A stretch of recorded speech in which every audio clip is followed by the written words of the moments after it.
در دهه نوروز جماعت دیوت استقلال نویه فرخار با مقصد بلند برداشتن شوق نورسان و جوانان به کتابخوانی و اشتراک آنها در آزمون جمهوری شاهنامه‌خوانی با ابتکار آموزگار رحیم امیرشایف میان خوانندگان دهه آزمون شاهنامه‌خوانی راه اندازی گردیده. هر هفته روزهای استراحتی در منزل استقامتی او بیش از 10 نفر کودکان از 3 مؤسسه تعلیمی برای اشتراک در این آزمون به هم آمده. هر یک آنها قدرشناسی کرده می شود که این عامل هوسمندی شماره اشتراکچیان را در یک ماه اخیر به مراتب بیشتر نموده است.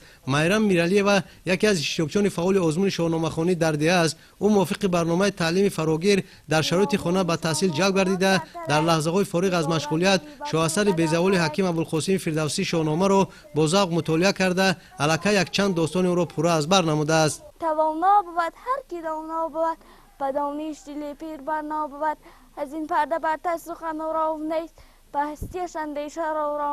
در این آزمون 5 کودک تا سن 7 ساله دهه نیز فعالانه اشتراک می‌نمایند. رحیم امیرشایف نخست شوق شاهنامه‌خوانی را در بین فرزندانش بیدار نموده بعداً اقدام گرفت که برای تحکیم حس خویشتن‌شناسی و تندرستی افتخار ملی و تقویت نیروی ذهنی کودکان و نورسان آزمون شاهنامه‌خوانی در دهه را تشکیل و با این وسیله توجه کودکان زیادی را به آموزش این شاهاصل بیشتر سازد. در پرتو امر جناب عالی در باره شاهنامه‌خوانی ما هم تصمیم گرفتیم در قطار فرزندان خودمان آزمون شاهنامه‌خوانی را براه مانیم بین کودکان دهه. هر هفته در روزهای استراحتی جنبست هفته را میگذرانیم. شماره اشتراکچیان آزمون دهه ما هم روز به روز زیاد شده ایستادند که امروز هفته چهارم آزمون را جنبست شده ایستاده است که زیاده از 60 نفر کودکان دهه با ازیاد کردن از 50 تا 500 مصرع شعر از شاهنامه ابوالقاسم فردوسی آمده اشتراک ازیاد کرده آمده اشتراک کرده ایستادند. آزمون شاهنامه‌خوانی در دهه از ماه ینور آغاز گردیده. در این دوره پدر و مادران و دیگر ساکنان دهات نیز به رفت آزمون مذکور مراقب جدی ظاهر کرده. پس از هر هفته آموزش و ازبر کردن این اثر گران ارزش جهت معین کردن سطح دانش فرزندان آنها را در این آزمون همراهی میکنند. آزمون شاهنامه‌خوانی در دهه به طور آزاد صورت گرفته. هر یک اشتراکچی از روی شرطی بیشتر قرائت نمودن بیت و داستان‌ها هوسمند کرده می شود. هدف ما یک چیز است، از آن عبارت است که ما با همین وسیله کوشش کرده ایستادیم که شوق کتابخوانی ذوق کتابخوانی را در بین کودکان دهه زیادتر براه مانیم. پدر و مادران دهه ما نیز با همین چیز ذوق زیاد پیدا کرده ایستادند که همه روزه در خانه‌دانشان روز به روز کتابخوانی کودکان و کتابخوانی شاهنامه سر و کار گرفته ایستادند. شوق و هوسشان زیاد شده ایستاده است که در بر ما ایستاده دستگیری کرده ایستادند که تا که کودکان را در بعد جنبست آزمون هوسمند کنیم قدردانی کنیم که بازم زیادتر شوند.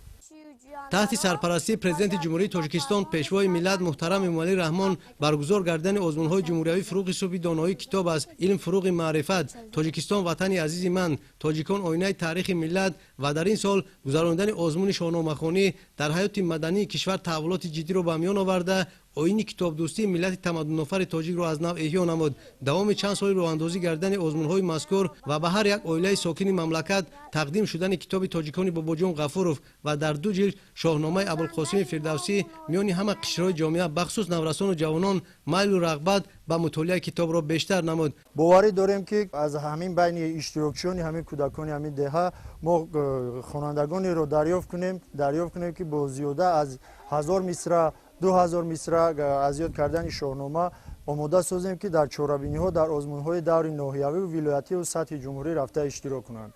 به اندیشه این آموزگار جوان در اساس تطبیق سیاست معارف پرورانه حکومت جمهوری تاجیکستان، قانون جمهوری تاجیکستان درباره مسئولیت برای تعلیم و تربیت کودک و قانون جمهوری تاجیکستان درباره مقام آموزگار، هر یک پدر و مادر و آموزگار باید نسبت به دانش اندوزی فرزندان و به کمال رسانیدن خوانندگان لیاقتمند دقت اولین درجه ظاهر کرده در این سمت هدف‌های سودمند را عملی نماید. آزمون شاهنامه‌خوانی در دهه نیز با این مقصد گذرانیده شده. آن در عرصه جشن بین‌المللی نوروز جنبست و اشتراکچیان فعال هوسمند گردانیده می شود.